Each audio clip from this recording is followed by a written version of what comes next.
which just happened to be the correct order, so thank you, Alex. Right, here we go. It was a lovely reception, I had to say. I almost forgot that I had to do a speech, but then unfortunately, and everything got going, the grim realities have set in, so we'll try and muddle through this as best we can. I've got a few things in common with Tim. When he first asked me to stand up with him today and say a few words and hand over the rings, I was naturally deeply honoured. Immediately, though, I began to worry. Mainly because, knowing Tim as I do, I know that he has three things in his life which really draw his ire. One, references to his age or the passage of time. Two, boring public speaking. Boring public speaking. Three, reminders that he's an accountant with geeky maths-based statistics. Unfortunately, when you've known someone for 67.65% of their 34 years, it's likely that you've got a lot to say. So, Tim, bad luck. I first met Tim back on our second day at Salesian College over in Farnborough, and immediately found in him someone who agreed on all the important life choices that faced those of us who were on the cusp of their teenage years in the early 1990s. The Mega Drive 2 over the SNES, Mortal Kombat with its finishing moves over Street Fighter 2, and Red Dwarf, special shout out to that table over there, over Star Trek, sorry Alex, or any other sci-fi show that takes itself too seriously. What were my other first impressions of Tim? I can honestly say that he was, without a doubt, the 11-year-old with the most finely developed sense of sarcasm, not necessarily that I've met, but quite possibly anywhere, anytime. There are a few other odd quirks that he had, which he's grown out of. All those murders. I was just going to stick to your curious aversion to breeze blocks, but that's all moved on since then. What else did I notice? Well, intelligence, not just for book learning, but also for problem solving and ingenuity. The book learning was something Tim was very happy to be demonstrable about. Example, in our first year biology exam, Tim was forced to protest at the fact that he only scored 99%. It is true, all of his answers were correct, because as we know, Tim is always correct. But unfortunately, he had the temerity to complete the exam in pencil, rather than the stated blue or black ink. I would also add at this point that my friendship to Tim has nothing to do with the fact that I was sitting to his right-hand side, and as those of you know, he's a left-hander, and happened to score 93% in the exam. I make no further comment. As for the problem solving, that first came to prominence as a result of our shared apathy to organised sport at school.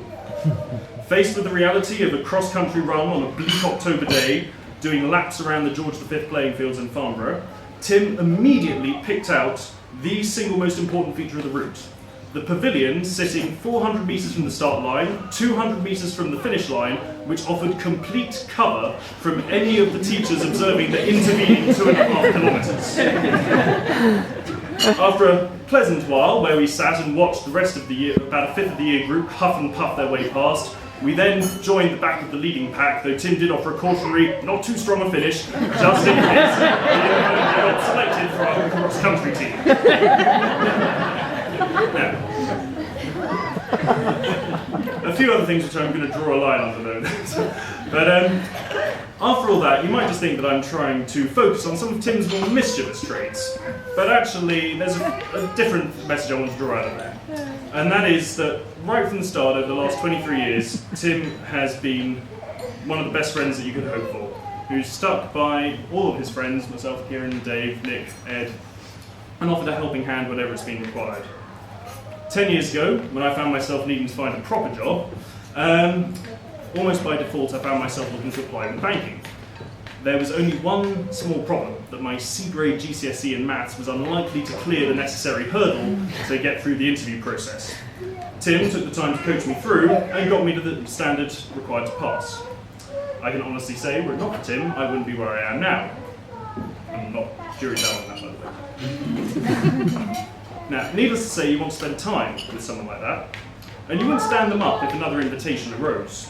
I found myself with just that dilemma only a few months later, having been offered a job, and Tim helped upskill my maths, We had arranged ahead of time to go and see a Japanese language film in Leicester Square when all of a sudden a clash arose as a girl who I just started seeing, was quite keen on, had an opportunity had arisen to go on a date.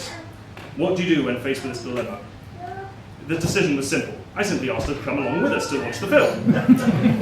I have to say, he dealt incredibly well with the rather awkward situation that was thrust upon him, and he gave her his dubious seal of approval.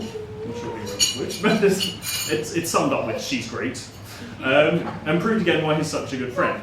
His judgment's pretty good too, as that girlfriend is now my wife. Now, the good judgment clearly continued as he went on into his 20s and met Alex, and it's here that I have to leave you. However, before I do, I'm afraid I can't give up the floor, and more importantly, the microphone, without just a quick summary and a snapshot of the Tim I know. A man who, despite obvious horror, babysat my firstborn, and has now progressed to having 3 boys sit, climb, jump, and do everything they possibly can to him whilst reading them bedtime stories, including a very good range of pirate voices. A good man to have a laugh with, or a beer, or a rum. Someone who will always do what they can to offer a helping hand, and make time to set the world for rights over for a few hours. Until that, when all else is said and done, he is my oldest friend. And when I think of the happiness that he and Alex have brought to each other over the last 9 years, could have been 10 and a half. Just makes me want to offer a quick toast on behalf of everyone here today, as well as those who weren't able to join but are toasting from afar. Just to wish you every happiness today and for all of your days together to come. To Tim and Alex. Tim and Alex. So, just take back a couple of years. So like many people in their late teens, Tim flew the nest and headed to university. I think it's fair to say that his adventure in higher education didn't exactly pan out as planned. Apparently I didn't realise having 3 attempts at the first year was actually a thing, but there you go. When not studying, Tim's time at uni was split between sleep and recreation, I think it's fair to say. I'm led to believe that his typical daily timetable consisted of waking up around about 12:30, 1 o'clock, definitely usually in time for the lunchtime showing of Neighbours. Following this, there would be quite a few hours on the game, coupled with a lot of strong coffee before retiring back to bed sometime in the early hours. Unbelievably, this lifestyle had a downside. Tim was advised after a routine checkup by his doctor to avoid caffeine for a while. You would have thought the shaking and the hot palpitations might have been a sign, but apparently not. So following that doctor's advice, Tim needed to find a new dependency, and so he turned to alcohol. Not many people will be aware that Tim was a master brewer, but I can attest to the fact that It's Christopher Lloyd was a fine brew. The strength of this potent tipple is shrouded in mystery, but even after 1 pint, my coordination had severely drained. As you probably know, Tim does like loud, shouty music, and where better to see said music rather than perform live at a music festival. I've been lucky enough to accompany Tim on a few occasions to the Reading Festival, and he's been kind enough to introduce me to a lot of artists that I would not have otherwise got to see. One particular highlight for me was in 2004. That year had been particularly wet. The River Thames had burst its banks, creating what can be described as a scene from a refugee camp. Not to be deterred, me and Tim set out away from the river to find somewhere to place our tents. After what seemed like hours, we eventually found a place, and at this point it occurred to us that perhaps we had not packed appropriate footwear for the weather, as there was another pair of Wellington boots between us. It was actually a miracle we didn't end up with trench foot. Tim likes to pride himself on on being able to hold his drink. However, sadly, this is not always the case. There have been a couple of key moments where his ability to do so would have been welcomed. The first involved a trip to Tom's cousin's farm in Leamington Spa for a bonfire party. Tim was still at uni at the time, and he'd come across from Loughborough with Ed. And the plan was that the group was going to stay in one of the converted barns. So on arrival, Tom explained that his cousin was in the process of selling the farm, actually, and that this would be the last event they were going to hold there. So, cue an evening of fireworks, barbecue and booze.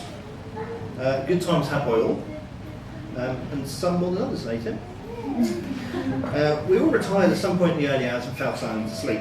only to be awoken a few hours later by panicked running and the unmistakable sound of liquid hitting a wooden surface. Tom did a quick roll call of the room. Tim? Silence. Katie? Yes. Twiggy? Yes. Ed? Yes. Tim? Answer came there none. At this point, a party was convened to check out the situation, and the sight that greeted them was not pleasant. Tim was hunched over the bowl, and he only missed the target by a matter of seconds. This was not going to bode well for the sale of the property, I thought. But the most surprising or vexing thing about this incident was the fact that Tim, feeling dreadful the following morning, managed to make a full recovery by the time he got back to Loughborough at lunchtime, just in time to go out for birthday lunch with his parents. just staggering how quickly you can recover. The second incident, though, was a couple of years later. So Tim, myself and Dave had all gone to London to see the band that Neil was in at the time.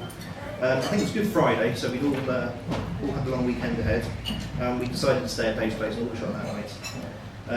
So we arrived about mid-afternoon at Dave's, set up for the station via the pub, had a few drinks, and I think we probably should have eaten but didn't manage it, and this is clearly where the problem lied. So as the evening wore on, we waited patiently for Neil's band, the alcohol flowed, and eventually they did appear, and they were very, very good from what I remember. Following the performance, we had a quick chat, and then had to depart back across London to get our train. I don't remember much of the journey from North London back to Waterloo, but I do remember wondering where Tim was when we got back on the train. He was at the time walking up and down the train trying to find the basement toilet.